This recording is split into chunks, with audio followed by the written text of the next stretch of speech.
covered this subject in a very extensive manner. You mentioned about the fact that the Holy Prophet, peace be upon him, when he passed away, he did not name his successor, and this is partly one of the reasons for the split with the Shias and the Sunnis.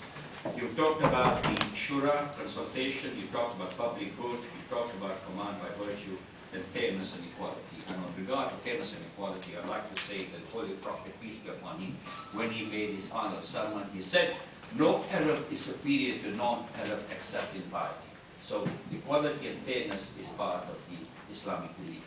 You talked about cultural practices, and I think this is very, very important, because sometimes I think people say this is Islam, but it's more a culture practice. And you also made the point, and I made a note of it, this is not obstacle to democracy.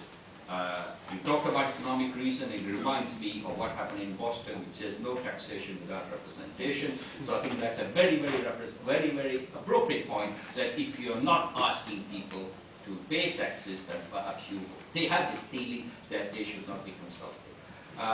And with regard to the extremists, I think probably people will be amused by the story about some of these extremists. I don't like to use the word kuffar, because kuffar I think is an extremist word. I don't like the word kuffar, but I use the word extremist. My wife and I went to a restaurant in where we live quite near, and the owner of that restaurant is a Muslim, and when he found out that I was a payer, he said it's haram to vote.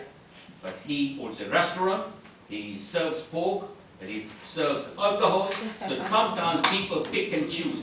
They pick what they want to pick, and they reject what they want to reject. I didn't want to get an argument, because my wife is a more classic person. You know, I'm the more pugnacious person, and she stopped me from entering this argument. Thank you indeed, Professor, for that excellent presentation. Thank you.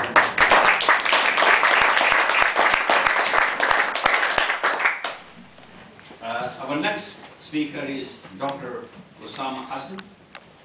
The doctor is a senior lecturer at Middlesex University and a director of the City Circle.